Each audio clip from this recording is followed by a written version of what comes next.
Bueno, Alfonso Ruiz es doctor en Historia del Arte y su disertación va a tratar del colono al empresario agrícola. Es doctor en Historia del Arte, licenciado en Derecho por la UNED. Alfonso Ruiz García es catedrático de enseñanza secundaria en la especialidad de Geografía e Historia, profesor de Historia del Arte en la Universidad Nacional a distancia.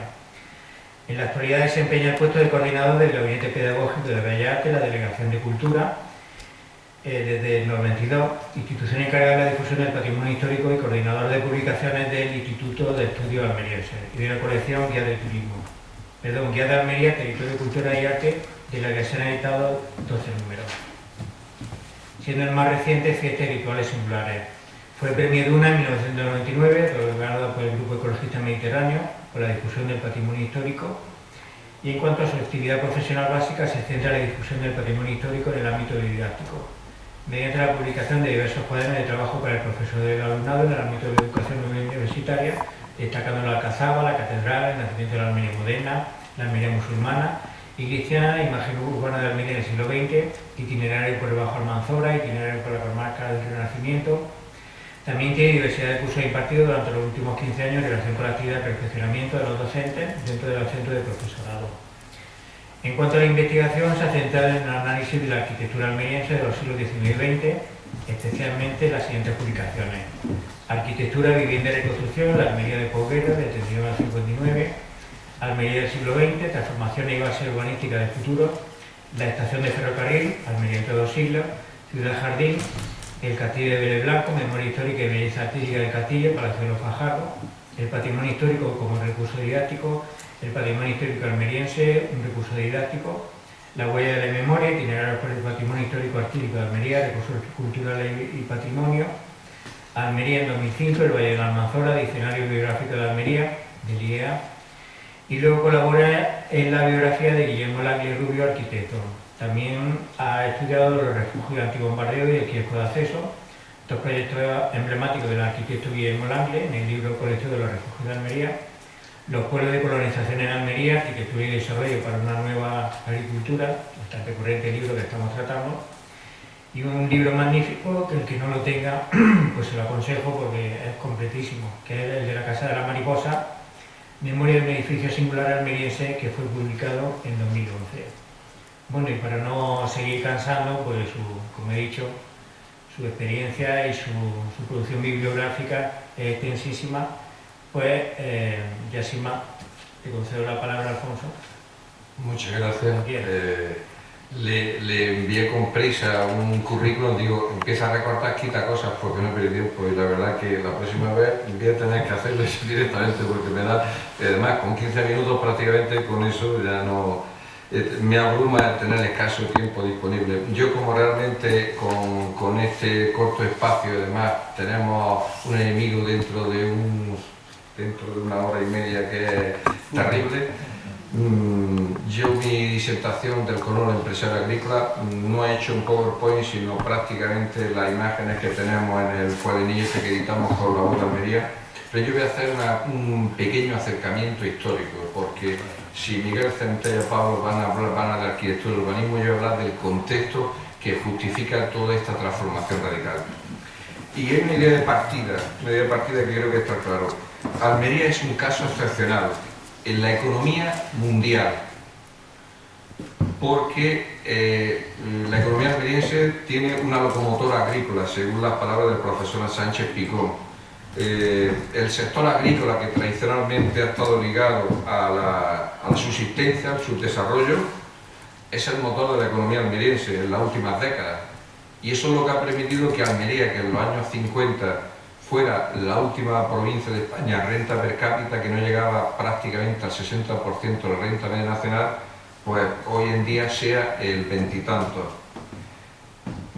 ¿Eso es un milagro? ¿Es obra del Espíritu Santo? No, es un esfuerzo de gente, de personas, de colonos, de esos colonos, entendiendo como personas que llevan ahí con una situación de subsistencia, como diría mi madre, con un brazo atrás y un brazo adelante, no tienen nada, y se convierten en empresarios agrícolas, empresarios de una fábrica hortícola que es el invernadero. Es una épica, es una historia que merece ser conocida y valorada, y como antes se ha dicho aquí en varias ocasiones, estas generaciones de ahora no la conocen y tenemos el riesgo de dentro de unos pocos años no le haya dado demasiado protagonismo.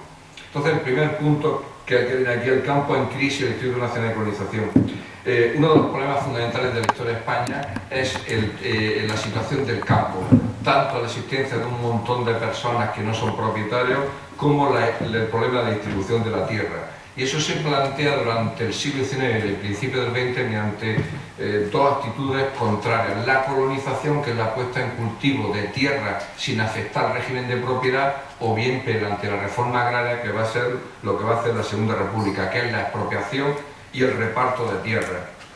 Cuando llega Franco en el año 1939, lógicamente, desde una óptica de derechas, plantea una contrarrevolución agraria, una contrarrevolución agrícola, y el instrumento político para llevar esa obra va a ser el Instituto Nacional de Colonización, que el objetivo es aumentar la superficie cultivada, crear un campesinado autosuficiente en una época de la autarquía, de graves problemas económicos de España, para evitar que esa población se asentara, darle unas fincas que pudieran vivir, y de esa manera se evitaba el éxodo de las ciudades, que era lo que no en aquel momento, bajo un concepto, tenía el régimen. Significaba entregarle tierra, una casa con instalaciones complementarias y un dinero inicial, y que se pudieran buscar la vida.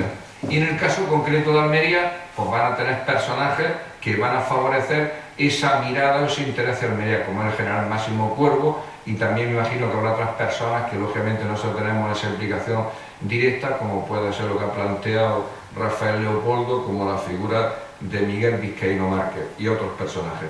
Fruto de eso, en el año 1953, el Plan General de Colonización. Hasta ahora, todo esto que estoy diciendo es general en España. No nos apartamos del guión establecido. Pero en Almería, el segundo punto, Almería de posguerra, el milagro de la nueva agricultura.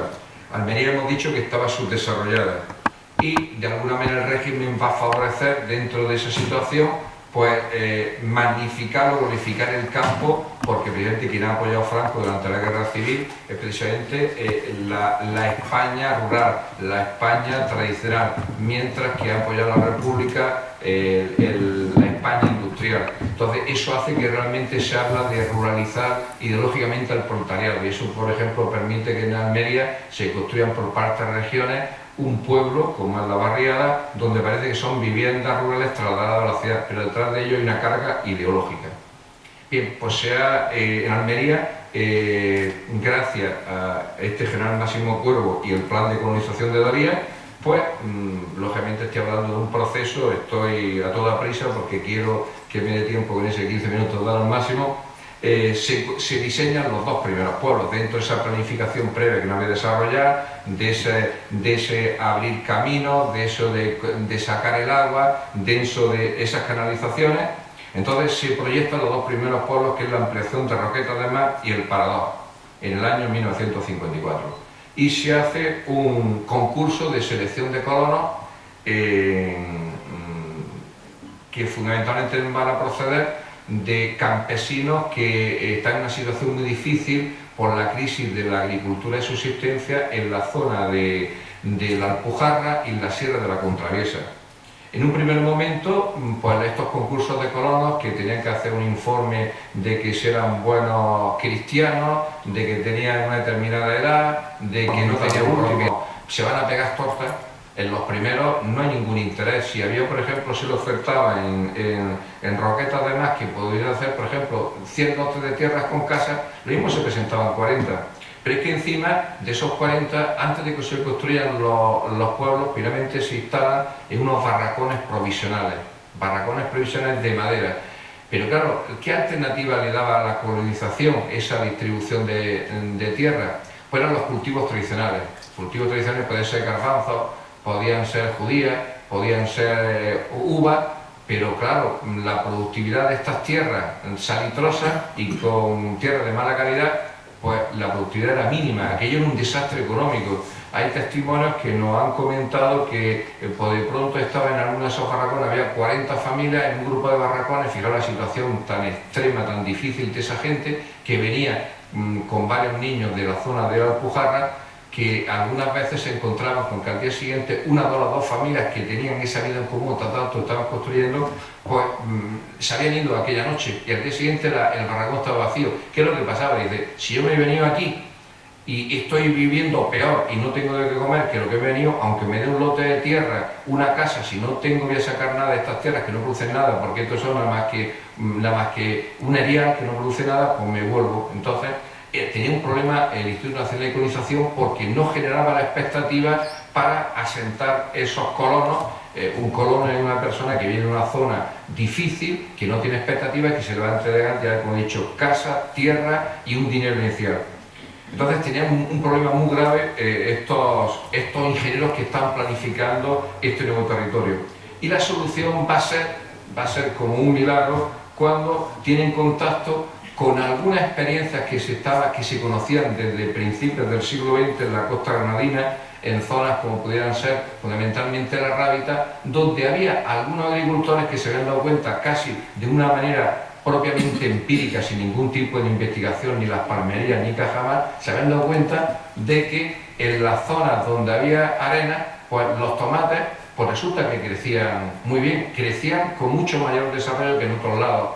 O, por ejemplo, yo tengo aquí un testimonio, aparte de lo de Paco el Piloto, hay un personaje que además hizo un libro, murió hace poco, Juan Sánchez Romera, que me dice que nos comentaba en un libro, y tuvimos una entrevista con él hace unos años, que tuvo la primera cosecha de tomate en la primavera de 1955, y cuando él compró una finca junto al mar de la Romanilla, pues le decían que era un loco, que dónde iba con eso.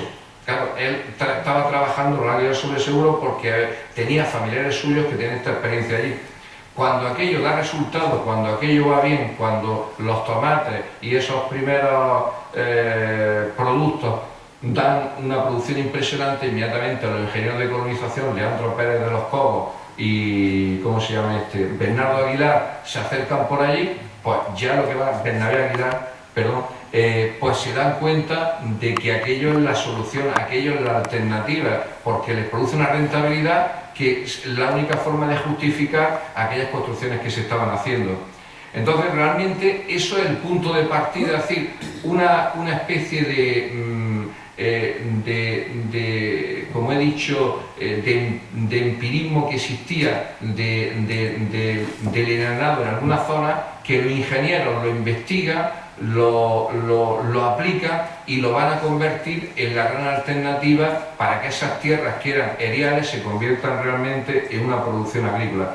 Detrás de eso, entonces, inmediatamente, eso va a ser un proceso que va a durar muy pocos años, desde el año 55 hasta el año 60, en 5 años prácticamente se produce la revolución del enarenado y que después va a pasar al invernadero. Ese es el milagro que permite de alguna manera ver un espacio que era un erial a un espacio que se va a convertir en fuente de promisión. Es lo que va a permitir de un colono muerto de hambre, que no tiene ninguna expectativa, a que en poco tiempo se convierta en empresario agrícola y que son las bases del milagro económico almeriense. Es un caso único, por ejemplo, que estos colonos antiguos, que ya quedan muy pocos, pues cuando ellos recuerdan a personas como Bernabé Aguilar o como Leandro Pérez de los Cobos, para ellos los tienen idealizados, los tienen puestos prácticamente en un pedestal, pero claro, ellos vienen aquí sin nada, al poco tiempo ganan un montón de dinero. Las viviendas, por ejemplo, la ampliación de Roqueta Más, parcelas en territorio urbano de 500 metros cuadrados, tienen un valor impresionante. Las parcelas que se le habían regalado tienen un montón de dinero, y eso gracias a ¿qué? Gracias a esos ingenieros y esa investigación del Instituto Nacional de Colonización. ¿Cuáles son los cambios que realmente van a hacer todo esto, esta revolución agrícola, ese paso del colono al empresario? Pues yo lo he sintetizado, lo viene recogido en el libro, pero yo he puesto aquí cambios. Primeramente podríamos decir que hay una serie de cambios, bueno, esto es otra cosa. Cambios primeramente económicos. Yo he puesto 3. Se pasa con una agricultura intensiva de regadío que va a revalorizar miles de hectáreas de tierras que anteriormente eran totalmente incultas.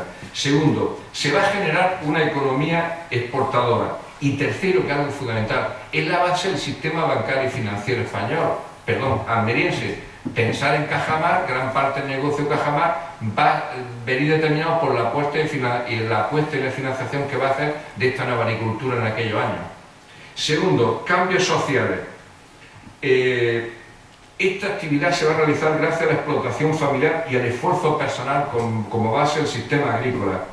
Pero además se hizo con un caso también único, sin crear conflictividad social, porque los grandes propietarios latifundistas que había también en la zona no se perjudicaban, todo lo contrario. Si le estaban urbanizando un territorio con nuevas carreteras, con conducciones de agua, con todo tipo de posibilidades, beneficiaban sus terrenos limítrofes, y encima si les expropiaban una parte muy pequeña, se lo iban a pagar bien, pues todos salían beneficiados, los grandes propietarios y los pequeños propietarios que se les han entregado de las tierras, que son los colonos, con lo cual la conflictividad social va a ser nula. Tercero, efectos demográficos. Todo eso va a originar una explosión poblacional. Toda la gente de la Alpujarra, mucha gente de la Contraviesa van a venir a Almería, al poniente, porque es la tierra de promisión, es la tierra de la expectativa. Eso va a originar un éxodo migratorio de la vieja agricultura de subsistencia de ahí arriba de la Alpujarra a la Contraviesa a la nueva agricultura intensiva que hay aquí. Ven cambios económicos, cambios sociales, cambios demográficos, cambios técnicos. Lógicamente van a aceptar que esta agricultura se basa en la modernización total y la renovación permanente. Quinto, cambios patrimoniales. Los colonos van a cambiar radicalmente su patrimonio en un corto periodo de tiempo. Como cuestión curiosa, yo las entrevistas que he tenido, porque ya digo, la parte del libro, aunque he colaborado con los compañeros, pero me dediqué un poco más a la parte de la contextualización histórica, pues me entrevisté con ellos y cómo esos cambios patrimoniales cambiaron también la forma de vida. Me comentaban como anécdota que en un primer momento pues ellos venían prácticamente, tenían unas relaciones sociales muy fuertes. Cuando había las fiestas, cuando había un bautizo, una comunión, todos se reunían. Cuando se hicieron nuevos ricos, ya las relaciones sociales comenzaron a cambiar. Ese cambio del valor que ellos tenían de una persona, un pobre colono, a un empresario rico, cambió las relaciones sociales entre ellos. Y cambios simbólicos. Yo creo que es un cambio fundamental para toda la provincia. De Almería como territorio de pobreza, Almería como tierra de promisión. Es la materialización del viejo sueño, del sueño americano que vemos en las películas, pero nosotros lo tenemos en Almería. Lo que pasa es que no hemos tenido un cine ni hemos tenido conciencia para esa figura poder real materializarla. Bueno, yo para terminar, porque veo que ya estoy cumplido totalmente, yo tenía aquí una conclusión, es decir, Almería es una tierra de promisión gracias a esa revolución económica, pero yo creo que hay una contradicción y un reto. Falta por hacer una gran historia. Nosotros lo que hemos hecho en este libro de los pueblos de colonización del año 2009, una aproximación, pero falta hacer una gran memoria sobre esta épica de personas luchadoras, los primeros colonos que realmente están desapareciendo, están muriendo porque son personas mayores. Es un relato épico que merece más, y creo que no lo hemos comprendido suficientemente los almerienses. ¿Por qué no lo hemos comprendido? Quizás porque es una historia demasiado reciente, porque es un fenómeno franquista que parece que es políticamente incorrecto, o porque la agricultura no genera una poética o no genera un valor que deba ser reconocido. Y yo en eso tengo que hacer una crítica, como he dicho antes, era por un lado una contradicción, un reto, una crítica. Almería, lamentablemente, poco se identifica con su patrimonio. Tenemos poco pasado, muchas veces poco espíritu reivindicativo. Yo tengo que hacer, por ejemplo, una crítica a casos recientes como incluso el paso del milenio del Reino de Almería, que ha tenido poca trascendencia. El paso de esta épica creo que merece la pena. Yo lo comparo esta cuestión como la conquista del oeste por los colonos americanos, pues la conquista de un territorio que nos permite que hoy que estemos aquí y que se construya este espacio y que exista el ejido.